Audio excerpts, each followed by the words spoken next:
Hi, everyone. Welcome to Conversations with Nicole. Get ready for your Christmas blessing. Actress Bernadette Stanis, you may remember her from Good Times, has a new holiday film called A Christmas Blessing. The movie is produced and written by Stacey Davis Films. I'm excited to have members of the cast with me today for this episode. I hope you enjoy it. Let's get started.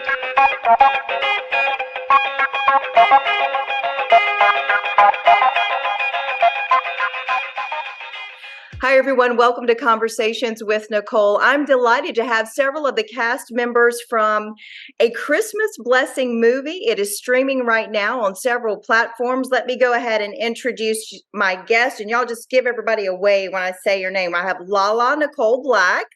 There she is. I have Tony Henderson Mayers. There she is. And then we have Chad Wilson. Hi, Chad.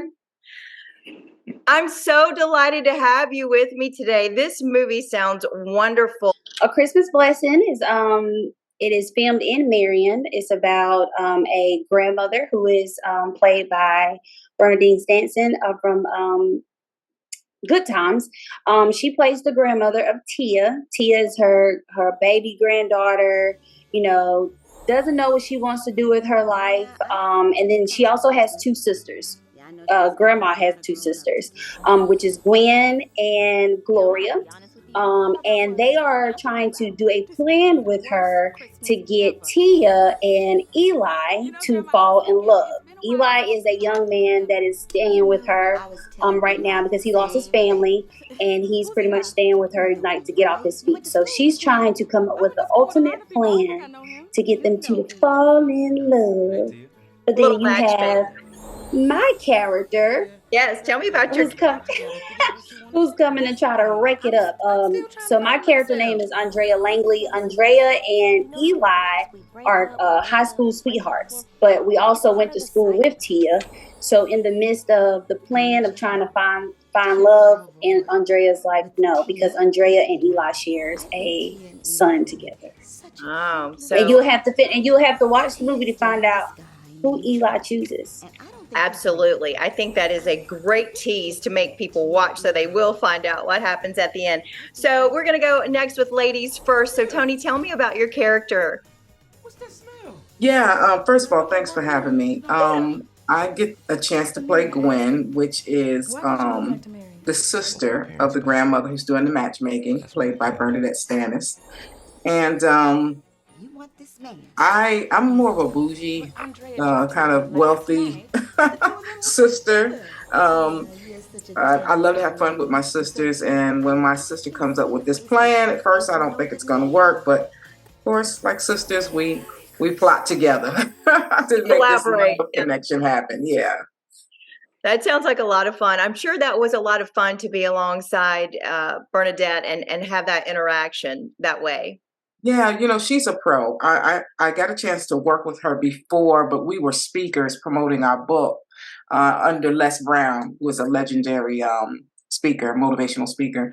And this is the first time I got a chance to work with her in an acting situation. And she is just a natural pro and just so, just a delight to work with. Just a complete delight. I'm sure she feels the same way about you, but what a nice compliment. It's always nice to hear that, because sometimes in the realm of Hollywood, you do hear a lot of horror stories sometimes, how people behave on set. So it sounds like she was not that. And that's great. No, she wasn't. And especially since she was pretty much a child star, a teen star, heartthrob, if you will, in the 70s. And she just didn't show any sign of, being spoiled or anything. She was just so great. I love that. Yes, I was one of her many fans back in the day. I was a kid then, so that's great to hear. All right, we'll let our one gentleman chime in now. Chad Wilson in Columbia, South Carolina. Tell me about your character. Again, thanks for having me. Now, my role is kind of like set the mood, because Tia, and first of all, let me start off like this. This movie is very down to earth, because it puts Tia in the spotlight when, people just have, issues that in between jobs and stuff like that. So what did she do? She get with a guy who, the role I play is Travis, who not taking, life seriously. I'm always going for that quick buck and stuff like that. So I'm kind of like keeping her going and stuff like that. She thanked us, she loves me and stuff, but her grandmother was like, nah, He's like, not not having my grandbaby, So I had to play the obnoxious guy that, I was funneling money from her grandmother, Tia's grandmother, to me, and hopefully people get the movie and, they watch it and they'd be like, you know what, I can relate to it. So it that. really sounds like real life. And Yes, ma'am. Mm-hmm. I have to think that might have been part of what you really enjoyed about this movie and Mm-hmm. filming it is the real life aspect. Yeah, Yes, absolutely. ma'am. Yeah, it's very relatable and stuff. So the more and more I read the script and and the table readings that I attended and stuff like that, that's why I let Stacy know. I was like, okay, Stacy, I get it. I know who I gotta be. I gotta sell this. You know what I'm saying? Because it's very relatable. And so when people watch this movie, they can be like, I know a guy like that. No, it sucks for him, or they could be like, that's my grandmother right there. You know what I'm Yeah. saying? All she's doing is looking out for her baby T and stuff like that. Families. So that's What does it take to get into your character role? Do you do anything special that helps you understand your character as you prepare? It's just reading it over and over. You read the actions that's behind it. Like, okay, if I was this character, like, what really would I do? Like for me, if I was that character, Andrea, I probably wouldn't be the way that I am. And it's weird because a lot of my friends, when they posted it, they was like, she is not like this in real life, y'all. But I played the part to the point people hated me. Like they would text me and say, why did you do that? Like, why are you saying that? And I'm like, it's not me, y'all. It's the paper. It's the paper. But even if the words are on the paper, you still have to be able to bring that character to life. Anybody can read off a piece of paper on what the lines say, but it's up to you to be able to bring that person to life. So for me, I guess it's just saying, okay, I have Andrea. Andrea is a mean girl. So I need to go off of the movie Mean Girl. It sounds like you made it very believable if your folks were saying, gosh, you're not like that, or why did you do that? What about you? Yeah. Well, I have a theater background, so I'm a little more, I guess, involved. But I try to put it on a fast track though for film because the theater you have more time to kind of really dig into the character and the physicalities and the whole emotional work you do. But I do a little bit of that. I just do it a little faster. I try to identify with people that I know that are like that and since this is more of a romantic comedy, somewhat, I'm able to amplify it a little bit more. Some of the things that I see in other people. I think Gwen was just kind of a mesh of so many people that I do know. Yeah. And that's what I basically tried to do. A funny thing, too, thinking about what Lala was saying, was that I had a friend of mine, they watched the movie and they messaged me and said, I didn't see you in the movie. I was like, what? So I do try to change like my outer appearance a little bit, but I don't think I changed that much. But That's funny. but they had to go Oh, back and watch it. They're like, oh, I was looking at you the whole time and didn't even realize I was looking at you. So that's great.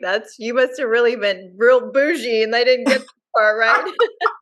I think these people remember me from my tomboy days. Maybe that's what it was. For me, I just started acting, 2 years ago, so it's a lot to learn. And thank God I got with this cast and Stacey Davis because they were my first table reading. They're the first ones to give me confidence. I am autistic, and I'm an advocate for people with autism. So I remember at Expo I did like a 60-second monologue, and I did it in Russian, and which it blew them away. And thank God a couple of people in the audience understood Russian. They was laughing, and it was like, "Have you really acted before?" I was like, "I acted. I had to act my whole life. I'm autistic." And then they kind of like was blown away, and I was like, just being serious with them, like, "No, I had to act. I had to learn." You know what I'm saying? It's so many cues. It helped me through the military, and like for this role, like for example, I watch a lot of YouTube, other movies and stuff, and I sit down there and I become a chameleon, and I just sit there and I be like, let me put myself in their shoes and stuff. So the more and more I do this, the more and more I appreciate the actors. they really earn their money, and the hours that they put in. And on top of that, the writers, the directors, the assistant directors, the cameraman and stuff. I'm seeing all this. It's like a science because, I'm very scientific in nature. And just to see all this stuff come together, it is a science. You know what I'm saying? So it's just beautiful. I'm completely blessed and happy right now, being a part of this, this Christmas movie and other projects that I'm in right now. Like a lot of people see me on Fear of the Walking Dead. They're like, oh my God, that's you.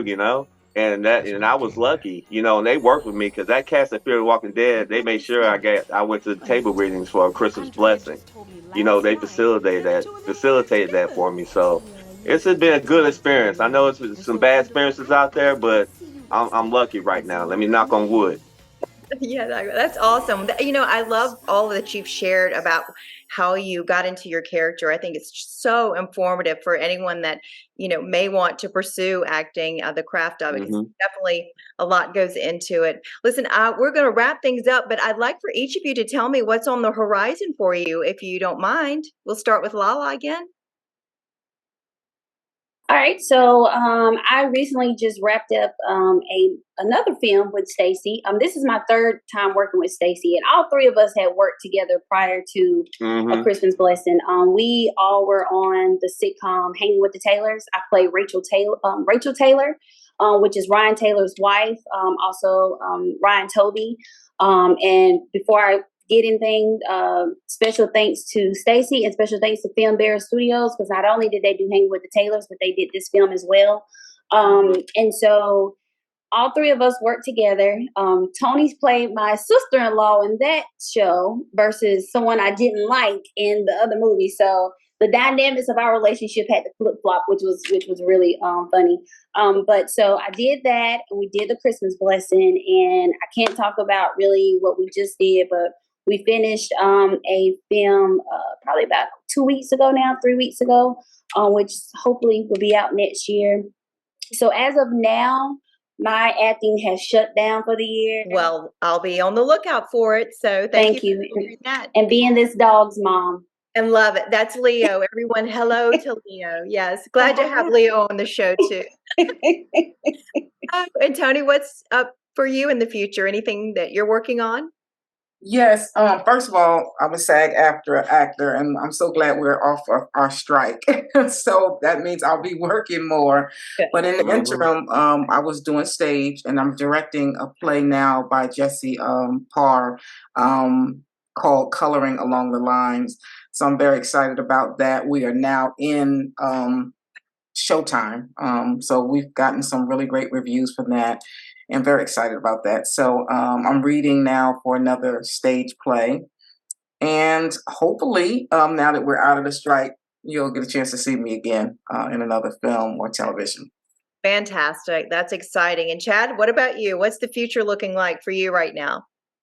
I say it's looking pretty good right now. So I'm still knocking on wood because I wrapped on Fear of the Walking Dead. Those last episodes of AMC is doing really well. I was in an LGBTQ short film, and we won the best short film at the Ladies Film Festival in Beverly Hills last month. So that was just amazing. I played the conservative dad, and I'm getting these roles. It's like out of my character. I have to be conservative and be like, no, you will not do that. You're gonna marry a man and all this other stuff. But I loved it. You know what I'm saying? I brought the emotion and stuff like that to the role.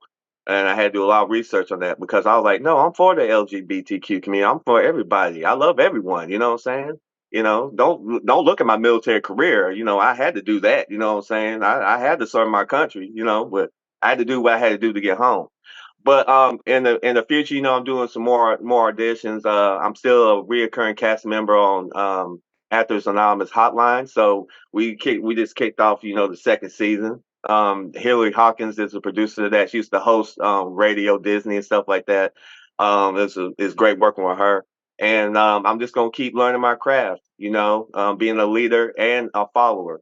And while right now I'm doing a bunch of following, especially with these two ladies up here that in this interview with it. They gave me all the confidence in the world, man. And they didn't even know me. You know what I'm saying? I appreciate y'all. And I appreciate you, Phil, giving us this interview. I appreciate Stacey Davis. everything. I'm just happy. Well, I think it's wonderful that Stacey Davis is from Marion, South Carolina. Originally, you Oh filmed yeah. the movie there, and she's doing wonderful things. And it's nice to see a Carolina girl do so well. So that's exciting. Listen, you guys have been great. Oh gosh, now Josh pops in. Josh, what's up, buddy? Oh wow. I was just getting ready to tell you that he's an hour behind us, so I think his time Yeah. got a little messed up. So I was getting ready to say it because I told him we would get ready to wrap it up, and here he is, everyone, Oh, gosh. Joshua Lewis. Yeah, I'm just gonna say, hey, sorry. No, Josh, hey, good seeing you, brother. We're so glad you popped in. Tell them a little bit about yourself and your role in A Christmas Blessing. Okay, hi everybody. I'm Josh Lewis. Lala said, I'm in Huntsville, Alabama. Currently, usually, sometimes I'm actually in. Also reside in Atlanta, Georgia. So in the film of A Christmas Blessing, I played as Eli. And hey, you're gonna have to, for me to tell you more, you're gonna have to watch the movie. You see,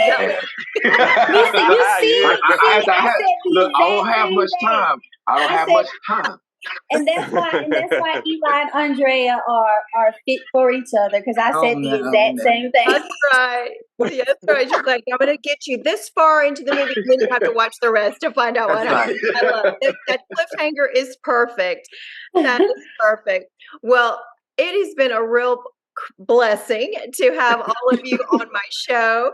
Joshua, I'm glad you could pop in right before we wrapped up. I wish you all the best. It is so wonderful to see so many faces from the Carolinas doing so well and, lifting each other up the way you do. There is a lot to be said about that. So thank you so much for your time today with me. I appreciate it. I hope everyone will go to streaming platforms and find A Christmas Blessing and see all of you talented folks and the ones that weren't here today with me but are a member of the cast. You just have a great cast. So thank you all so much. One thing, if you guys are looking to stream it, it is on Tubi and it is on Amazon Prime, and it is A Christmas Blessing. So you have to type the whole thing in order. Yeah, the whole thing. Yeah. Good to know. Good to know. A little tip there. Type the whole thing in. A Christmas Blessing. Very good. Well, I'll have that information in the description as well. Thank you all so much for joining me.